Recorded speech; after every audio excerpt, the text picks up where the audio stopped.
Bienvenue, mesdames et messieurs, à ce rendez-vous hebdomadaire du journal en langue française.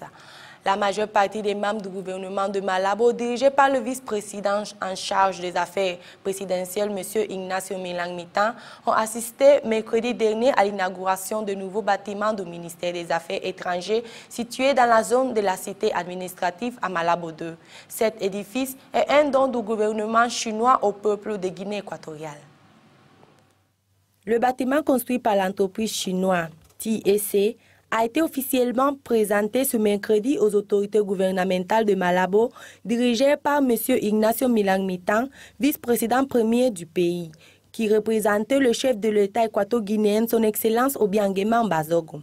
Lors de la cérémonie, s'est aussi remarqué la présence du ministre des Affaires étrangères de la République populaire de Chine, M.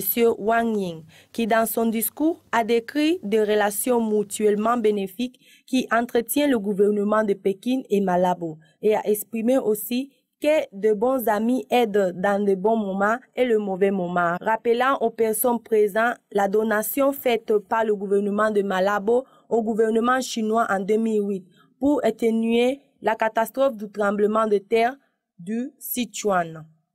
Le vice-président premier du gouvernement, M. Ignacio Milang-Mitan, quant à lui, a donné un accueil chaleureux à la capitale de Malabo au ministre des Affaires étrangères de la Chine, M. Wang Ying, et a exprimé dans son discours que Malabo renforce de plus en plus les liens d'amitié et de coopération avec la République populaire de Chine dans les divers secteurs afin de préparer les demandes reçues par le gouvernement dans la formation des ressources humaines.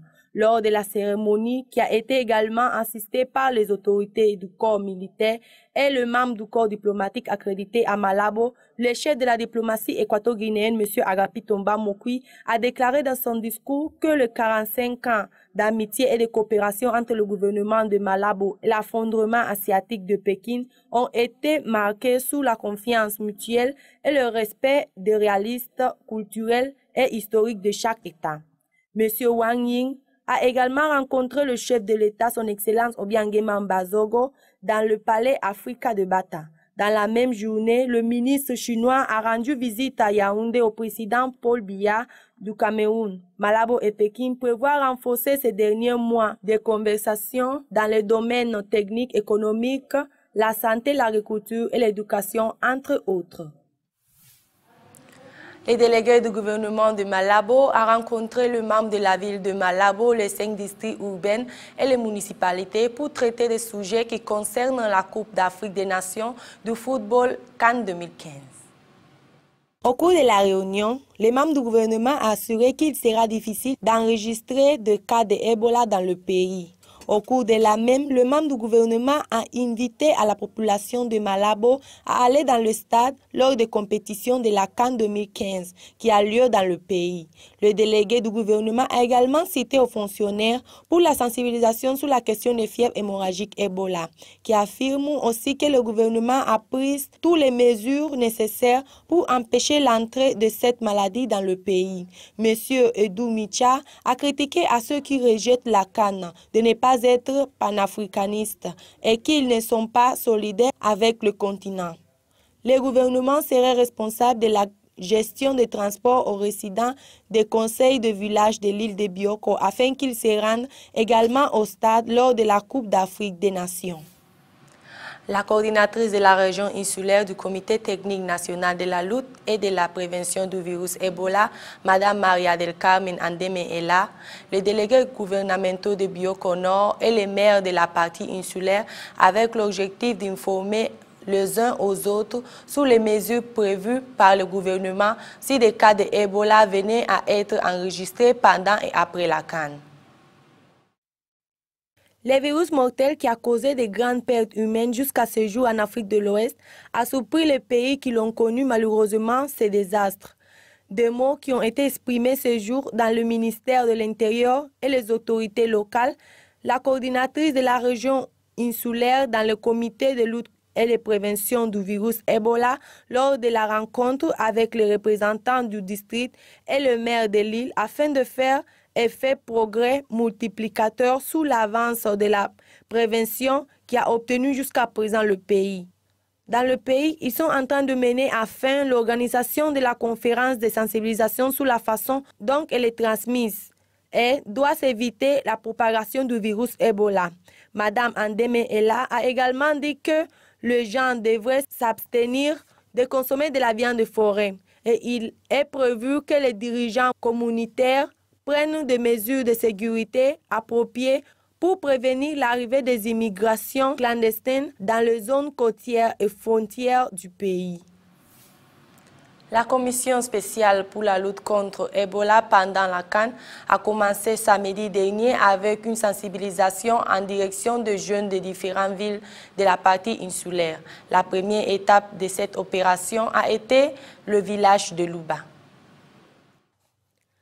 À son arrivée à la ville de Louba, la commission était composée de plusieurs artistes, dont le groupe Abou Somen, composé de Casey Dog et Tibowan, d'autres comme Pili La Peligosa, Mami Solo, l'agence de Manikuna et Patou King Kong ont été ceux qui ont animé la nuit dans la ville de Louba, puis continuer avec la sensibilisation de l'Ebola.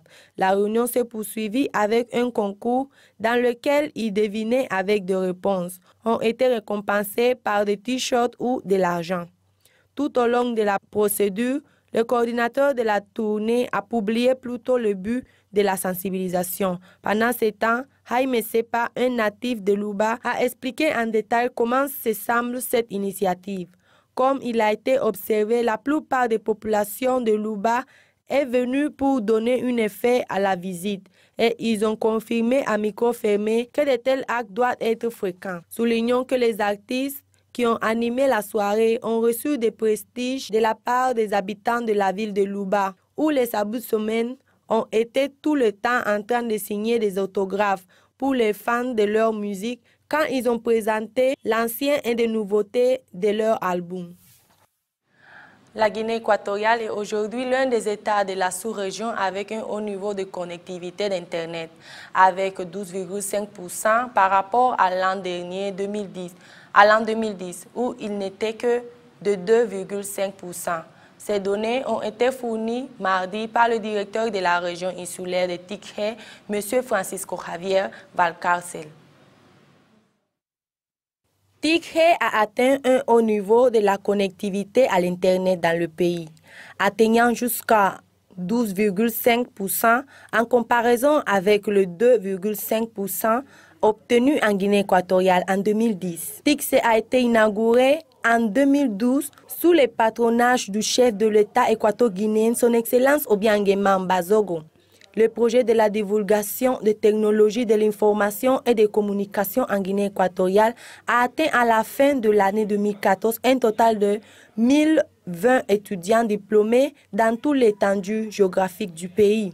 Avec l'inscription scolaire gratuite, Tikse prévoit introduire davantage de programmes éducatifs en cette année, sous le bon usage des réseaux sociaux et faire des présentations sur les questions d'éducation sexuelle qui, selon s'exprimer le directeur de la région insulaire, ils doivent également être inculqués à la société équato-guinéenne. Les membres du Tikse attendent à ce que les gens s'encouragent à procéder à l'inscription dans le but d'avoir une formation de base dans la diffusion des technologies de l'information et de communication.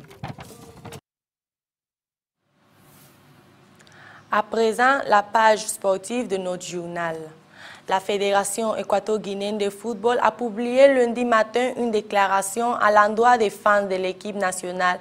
Dans cette déclaration, la Fédération explique les raisons pour lesquelles certains des joueurs réclamés n'ont pas été appelés. Les joueurs Emmanuel Danilo Clementino, Carlos Bejarano Palacios, Jimmy Bermúdez, Francisco Obama, César Augusto Rivas, Thierry Fitzgerald, Diuser da Cruz dos Santos et Juan Simeón Esono, qui ne se sont pas recrutés et qui se rencontrent dans la même situation que le joueur Fitzgerald qui était déjà sanctionné pour mauvais alignement, car ils sont des joueurs qu'on ne peut pas choisir. Rappelons que cette situation a laissé les Alang nationales disqualifiés lors de la qualification pour la CAN du mois de juillet dernier. Pour cette raison, la FEGIFOOT a voulu informer à ses fans La situation de ceux-ci est en essayant d'éviter un malentendu. En tant que de mesure, le dirigeant maximal du football en Guinée équatoriale a fait une classification de l'équipe avec des joueurs sans le double nationalité, afin de maintenir l'image de la sélection et supprimer les mauvaises critiques, comme l'a souligné dans sa déclaration. Quant à la CAN 2015 Guinée équatoriale, la sélection du Sénégal qui s'est trouvée au Maroc a battu ce mardi lors d'un match amical à la sélection de la Guinée-Conakry avec le résultat de 5-2. Les deux équipes qui ont pu finaliser leurs préparatifs avant de se rendre en Guinée équatoriale se sont confrontées à Casablanca pour déterminer l'équipe avec laquelle vont commencer leur premier match dans leur groupe respectif. Leur rencontre a été dominée par les Lions de Teranga, ce qui leur a donné l'avantage à marquer le premier but du match grâce à un tir de Dame Ndoye dans les 31 minutes. C'est même à marquer la seconde dans les 45 minutes après l'autre jeu spectaculaire. Après la pause, Kara Mbodj verse la troisième avec un coup de tête. Le quatrième est venu avec le tir d'Alfred Ndiaye. Mais ceux de l'équipe SLI ne se sont pas donnés par vaincus et Kevin Constant a marqué le premier but à la 75e minute. Le dernier but a été fixé par le Sénégalais Moussa Konaté avant que Ibrahima Konté laisse le score de but en 5-2. La sélection du Sénégal qui sera dans le groupe C jouera leur premier match de la Coupe d'Afrique le 19 janvier contre le Ghana, tandis que la Guinée sera le 20 contre la Côte d'Ivoire. Lundi, dans la ville de Bata, la mascotte officielle de la CAN 2015 Guinée équatoriale a été présentée au public. C'est un porc-épic d'amour et de diverses couleurs, un des aspects les plus caractéristiques des forêts de notre pays. Tchuku Tchuku a été le nom officiel de la mascotte de la Coupe d'Afrique des Nations 2015 en Guinée équatoriale, qui se tient entre le 17 janvier et le 8 février dans le stade équato-guinéen. Le porc-épic est agréable et coloré et semble jouer au football avec ses pics classiques convertis en une crinière multicolore.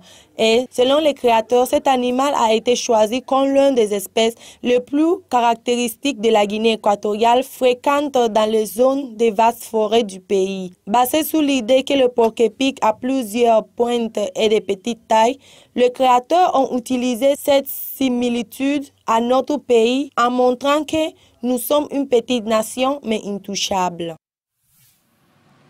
Ainsi s'achève cette édition du résumé de l'actualité de la semaine en Guinée équatoriale.